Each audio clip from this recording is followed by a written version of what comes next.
Ní orúkọ Jésù Kristi, ayọ̀ àti àlàáfíà tí ìwọ àti ilé rẹ ti fi bẹ̀rẹ̀ ọdún ilẹ̀ máa fi parí ẹ̀. Ogun àsárépè, ogun sásókè sásódò kò ní rí ọ he nínú ọdún yìí lórúkọ Jésù Kristi. Ọlọ́run yóò pa jíjáde ẹ mọ́, Ọlọ́run yóò pa wíwọlé ẹ mọ́. Ìwọ ò ní wọnú wàhálà, ò ní wọnú ìdààmú. Ajínipa tó wà níta báyìí kò ní rí ọ jí gbé, kò ní rí ọ jí pa. O ò ní rá sínú ọdún yìí. Ọdún yìí ò ní gbé ayọ̀ ẹ̀mí. Ìwọ ò ní dààmú lórí ọmọ, o ò ní dààmú lórí ọkọ, o ò ní dààmú lórí aya, o ò ní dààmú lórí ara ẹ. Wọn ò ní dààmú lórí ẹ lórúkọ Jésù Kristi. O ò ní rá sínú ọdún yìí, o ò ní sọnù sínú ọdún yìí. Olúwa yóò ṣe ààbò lórí ìwọ àti ilé ẹ.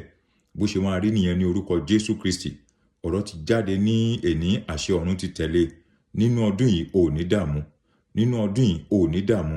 Ní inú ọdún yìí lórúkọ Jésù Kristi o ò ní dààmú lórúkọ